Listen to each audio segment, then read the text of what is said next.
हरे कृष्ण। भगवत नाम की महिमा इस चैनल में आप सबका स्वागत है। भगवत नामस्मरण करने से मोक्ष मिलता है, बिल्कुल सही है, परंतु केवल नाम जपने से नहीं, बल्कि तदनुरूप भक्ति, ज्ञान, कर्म और वैराग्य के साथ जब नामस्मरण किया जाता है तब मोक्ष मिलता है।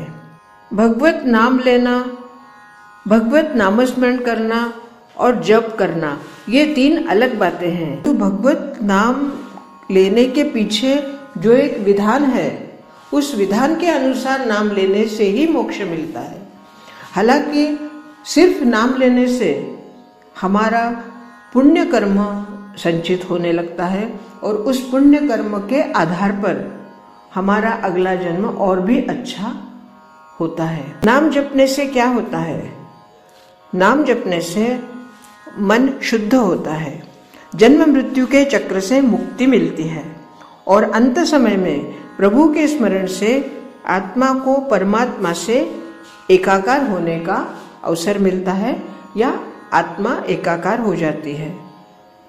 अब नाम लेते समय हमें कुछ बातों का ध्यान अवश्य रखना चाहिए। भक्ति, ज्ञान, कर्म और वैराग्य, इन चारों का हमें ज्ञान होना चाहिए, इन चारों का हमें ध्यान रखना है कि इन चारों के साथ ही जब हम भगवत नाम लेते हैं या नामस्मरण करते हैं या जप करते हैं तो हमें मोक्ष की प्राप्ति अवश्य होती है। अब मोक्ष प्राप्ति में भगवत नाम की भूमिका क्या होती है? मन की शुद्धि और एकाग्रता होती है।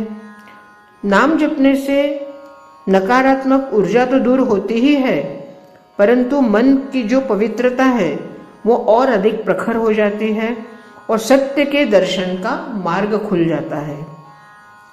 जन्म मृत्यु के चक्र से मुक्ति के लिए या मोक्ष के लिए जीवन भर नाम जपने से मृत्यु के समय भी प्रभु का स्मरण होता ही है।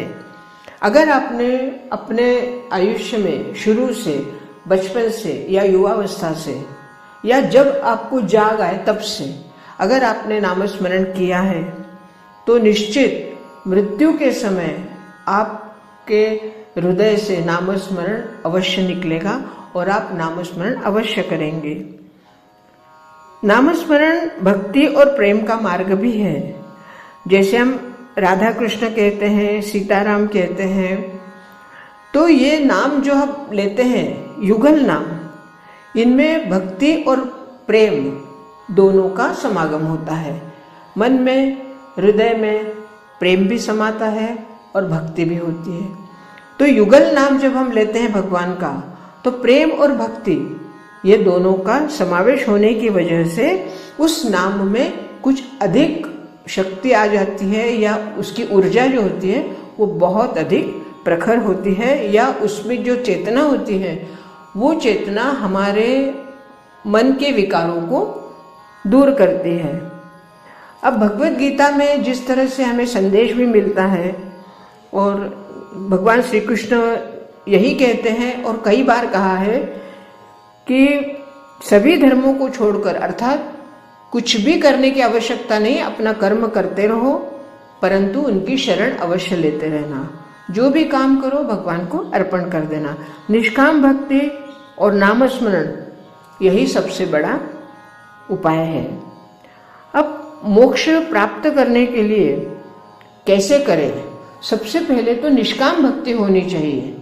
अगर आपके मन में भक्ति करते समय किसी भी तरह का कुछ लोभ हुआ या कुछ कामना निर्माण हो गई या किसी कार्य के लिए, किसी काम के लिए आपने भक्ति की है, तो वह निष्काम भक्ति नहीं होगी। बिना फल की इच्छा किए हुए भगवान की भक्ति करना। नामस्मरण करते समय किसी भी तरह से मन में कोई भी कामना नहीं रहनी चाहिए और ऐसा करने के बाद ही आत्म साक्षात्कार होता है। स्वयं को जानने का, हम कौन हैं, मैं कौन हूँ, या मेरा जन्म का उद्देश्य क्या है, प्रभु ने मुझे ये मानव देह दिया है तो किस लिए दिया है, इस मानव देह से मुझे क्या क्या अच्छे कर्म करने हैं, ये सब बातें हमें आत्म साक्षात्कार होता है नामस्मरण से। अब यहाँ कई बार देखा जाता है कि कर्म हम करके भगवान ईश्वर को हम समर्पित कर देते हैं, जैसा कि कर्म ही विश्वरूप नारायण की पूजा है, ये भी कहा गया है और वो सिद्धांत में सही भी है। परंतु ऐसा करते समय हमें बहुत ही ध्यानपूर्वक करना होता है, क्योंकि हम कर्म करते समय इतने उसमें व्यस्त हो जाते हैं कि हमें ध्यान ही नहीं रहता कि इस कर्म को मुझे भगवान को अर्पित करना है, और अर्पित करना हम भूल जाते हैं और वो कर्म हमारा संचित हो जाता है।